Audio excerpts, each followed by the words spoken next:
Hello everyone, welcome to Moments with MindLeaps this Friday. My name is Rebecca Davis and I'm the founder and executive director of MindLeaps. And I'm thrilled today about the particular guest that we have. Oh gosh, I already see him joining, that makes me excited. Today we're about to speak with Tommie-Waheed Evans, who is a longtime inspiration to me from Philadelphia and to all of his work across the country and around the world. And he is going to join us right now.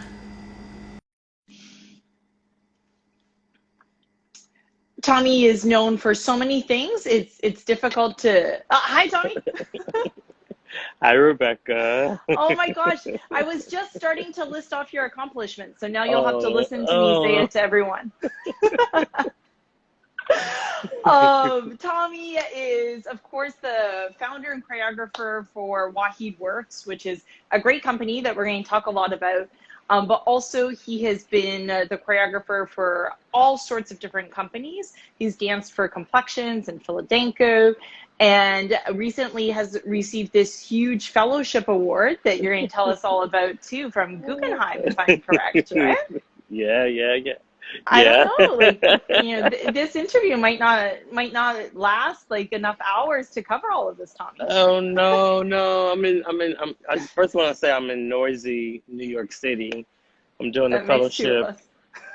You're in New York? Yeah, I am. I did not know that.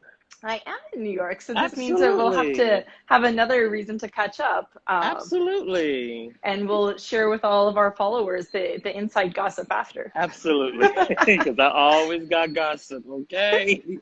But yeah, I'm in New York. I'm doing the fellowship at the Jerome Robbins Public Performing Arts Library.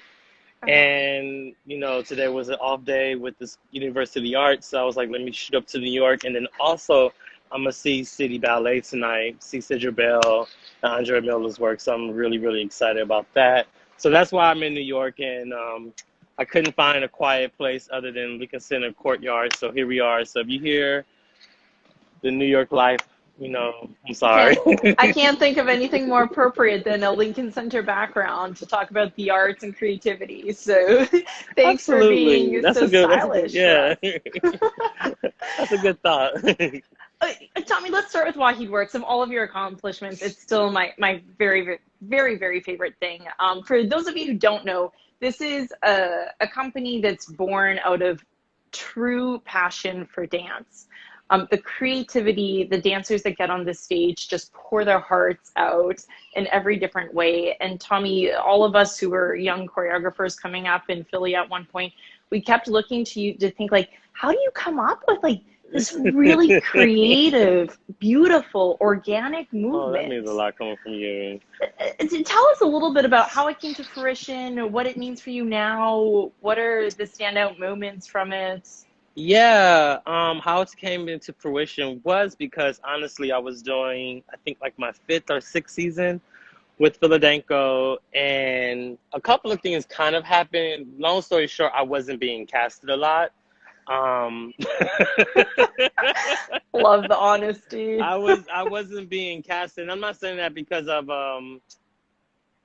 was bad or I was on some type of list or anything. It was just how the cards were being dealt, how the repertoire was rolling that particular year.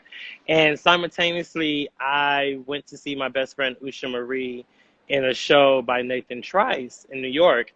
And Nathan basically did a full-length work. And I was basically like, kind of enthralled with the idea of like, what it means as a choreographer to be able to like have a full evening under one theme or under one title.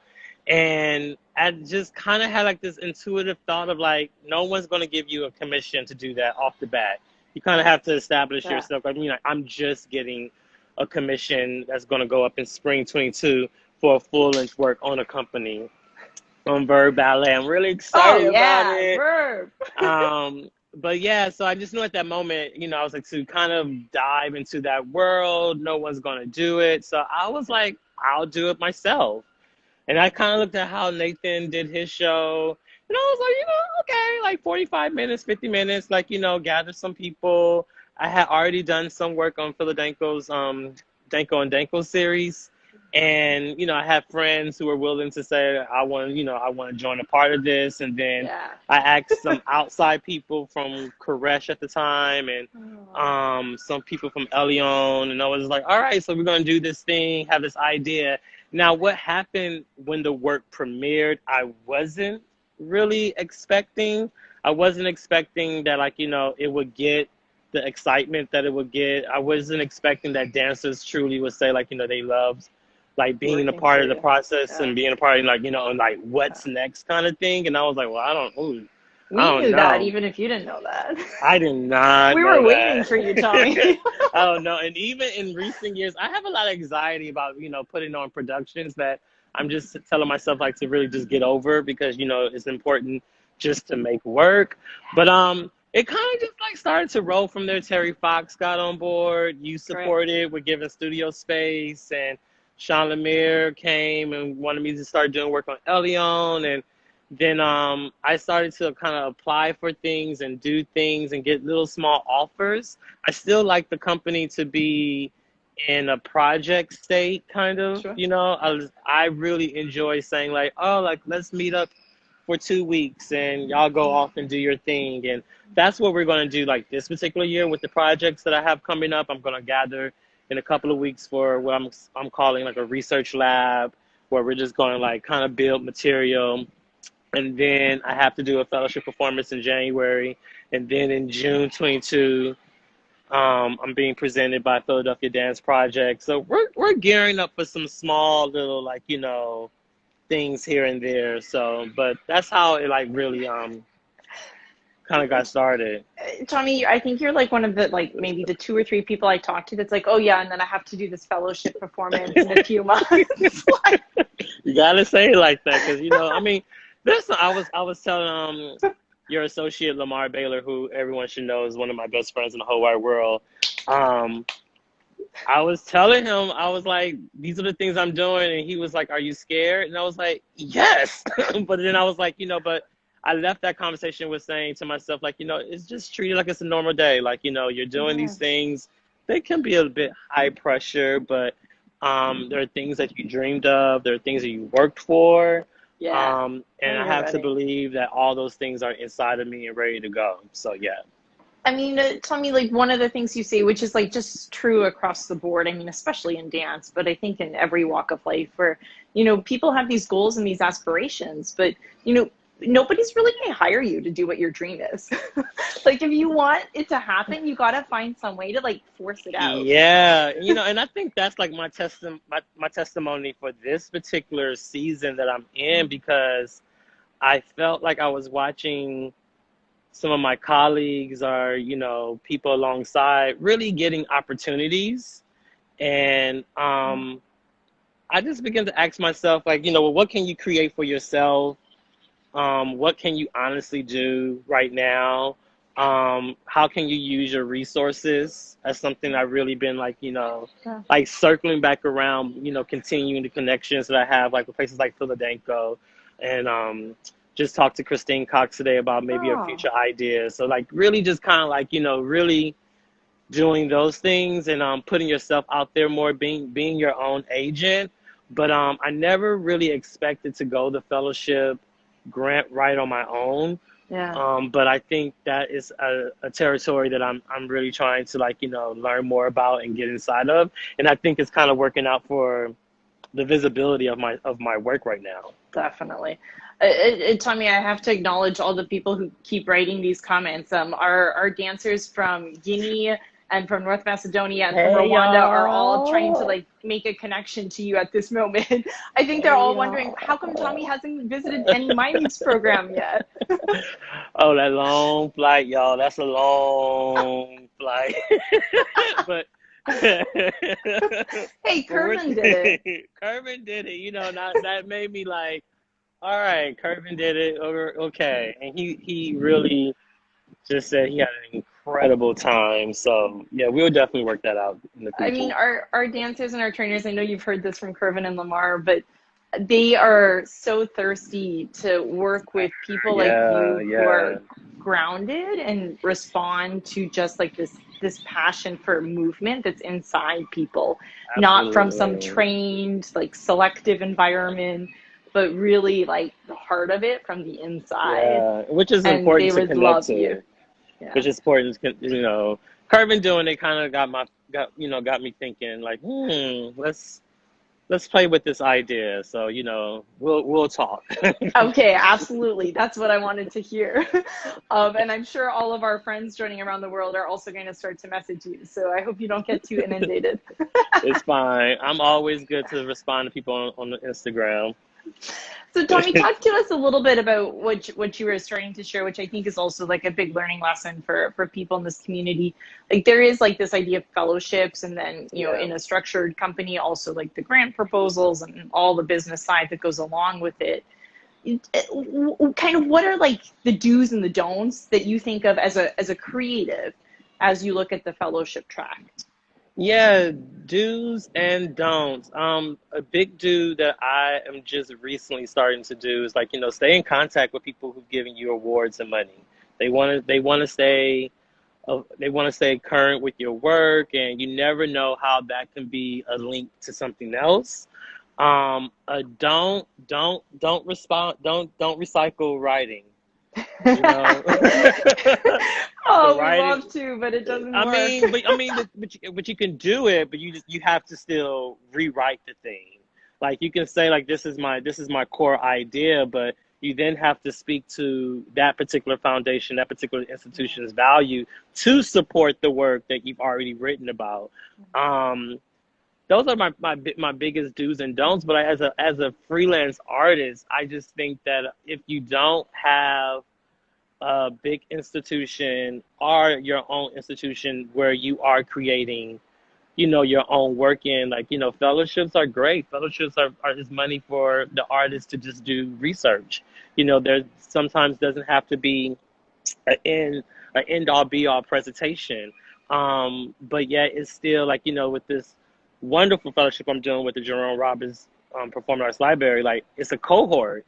And we talk about the work that we're trying to research and create, and you get feedback. And like I said before, the biggest do about fellowships is that they are big networking rings. Yeah. Like, you know, so many people are connected to it. And, you know, on this side of the game, I'm starting to kind of get into the fact, like sometimes making a connection with someone that you think is huge, it's so simple.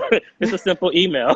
So, and, you know, I think also another thing about fellowships versus grants, like, you know, fellowships are also resources. You know, most institutions that have fellowships, they want you to use their resources kind of, so they constantly keep asking, like, you know, what do you need? What do you need? And I'm from that old school mentality, like, you know, I can do it by myself. You know, I can make the costumes, I can make the sound, I can do it. And they're like, no, like, if you need a composer, we can connect you. And, you know, and also I think sometimes with fellowships versus, and I know I'm all over the place, but this is a good one. Fellowships versus, because I got into fellowships because of Camille Brown and Tong Dao. They came to work with Danko, and I was really trying to get commissions from all these companies. And some kind of way they individually both had conversations with me inside their processes where it was kind of like, I mean, that's fine. You do that. And it was like, but, you know, you really just want to create work with no expectations and, you know, have a place to explore, have a place to try and fail.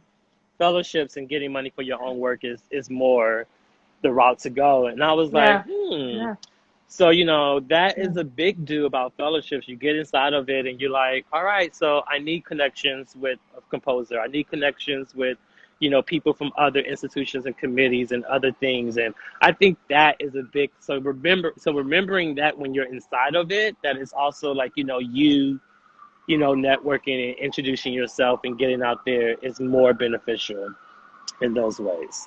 Well, and the don't side, you know, when you talk about recycling writing, I mean, I also think that a lot of the performers could apply that in like the same way that we think about it. Like on stage, right? It's the same choreography of all the time that you're doing. Poor Lamar doing it like 8 times a week for multiple years. I always say but I'm like, oh yeah, okay, yeah. But on stage, like every time it's different, right? The way that you relate to the audience, the way that you absorb it, the way that you make the connection. And that's kind of like the same as the proposal writing. It's like, it's your own artistic voice, it's your own vision, but for each audience, for each opportunity, like it shifts, it morphs. Yeah. It shifts, it morphs, but also, when people are trying to when people want to fund you, you want to speak to their values and you want to connect your project to those values. And I think, when you first learn how to do grant writing or proposal writing, let's just say proposal writing, you know how to, create the thesis statement, you know how to state the details and what the process would be and all those things and the outcome, right? It's always about the outcome, even though the outcome is never the outcome. You have to then still remember that, this place is like, their values is about outreach. So like speak to how your project can do that. And, because you want the multiple connects of funding to come from multiple things, right? Yeah, totally. You want like 2 institutions to say like, I am funding this. Great. But you have to, work merge the value. I think, I recycled a proposal writing one time with the company and the artistic director was just like, don't do that. Like, He was kind of like, you technically still have to start from scratch. Yeah. Like start from scratch and then go to the proposal and see like what can work inside of it.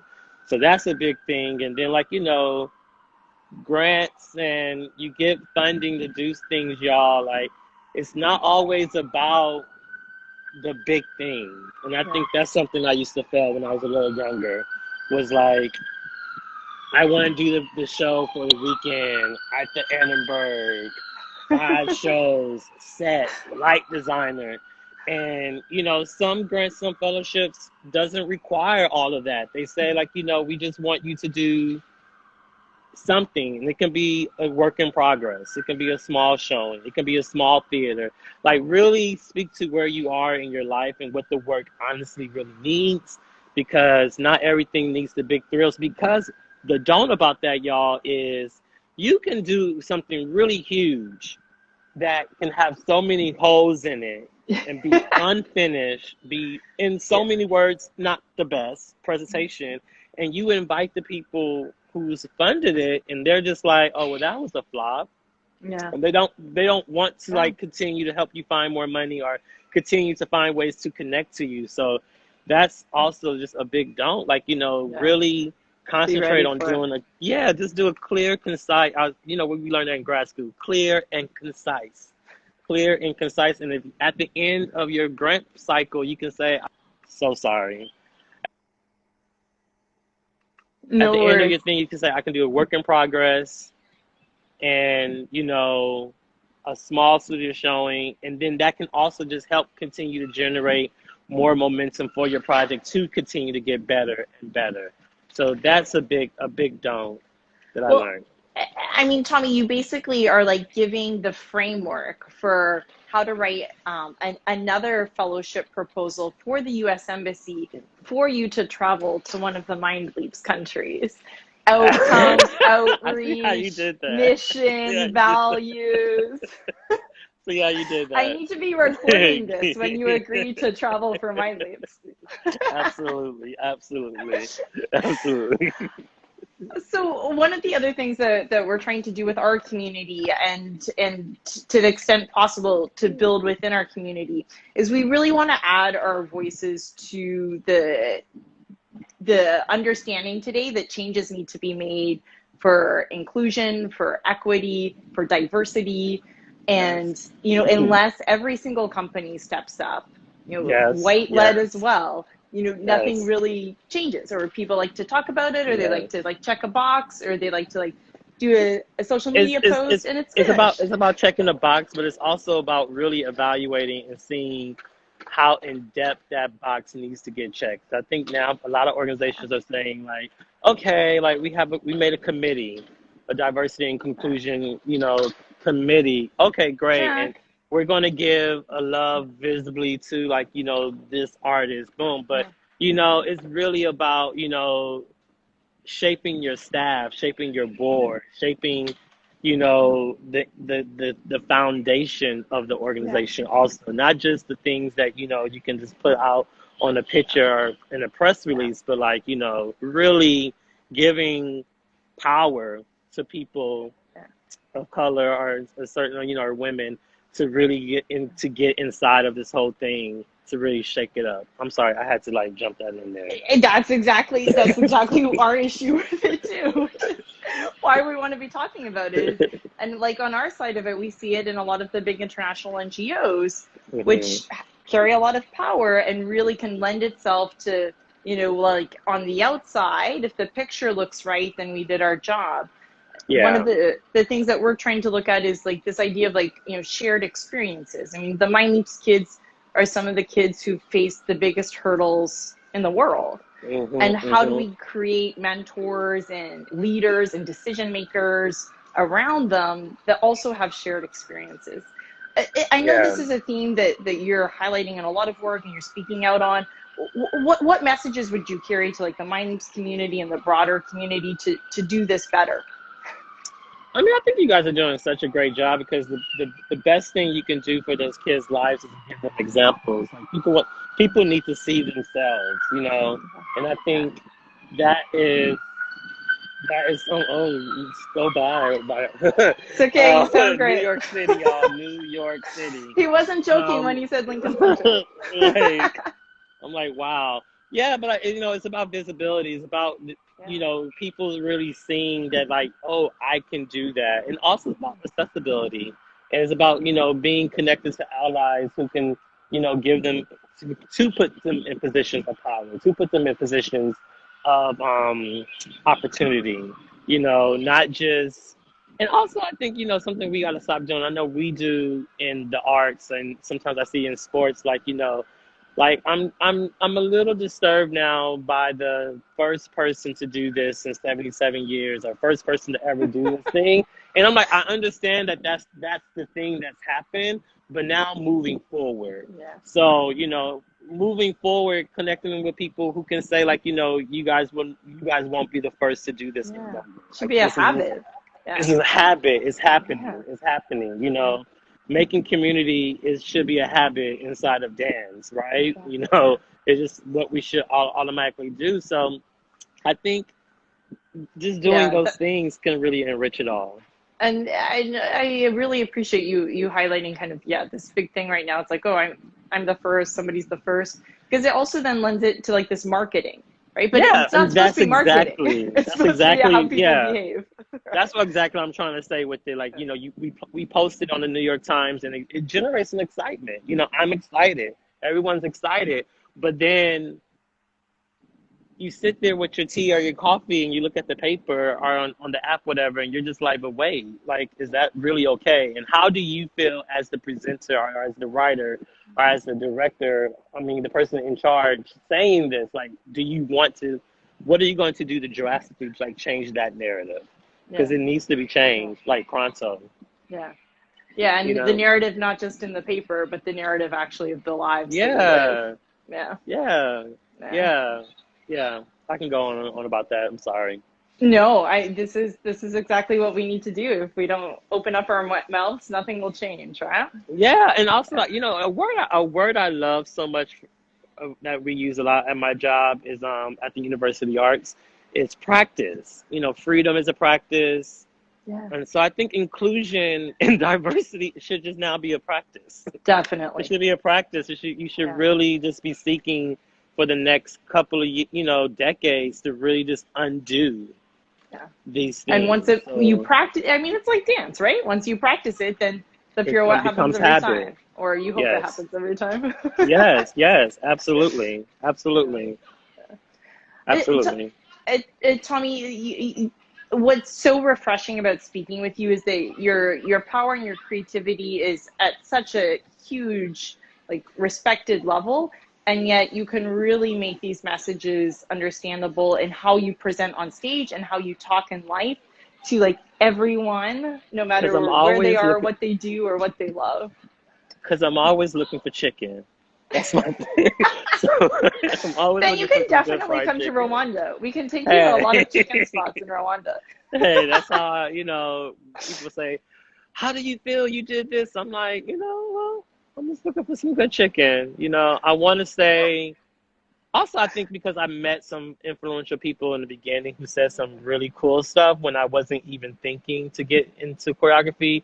Like Donald Byrd one time said that Merce Cunningham kept reinventing himself. And I just saw that more so as Merce Cunningham just stayed connected. Right? He never got so like, I'm Merce Cunningham, this is the way I'm doing it.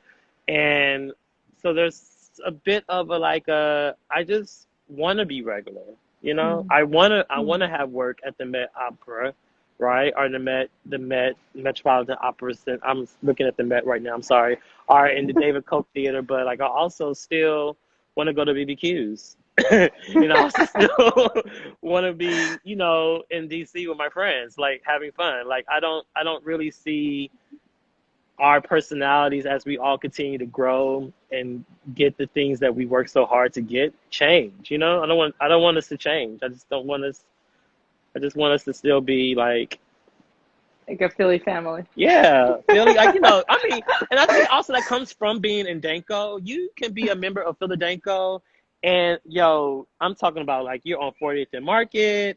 You are.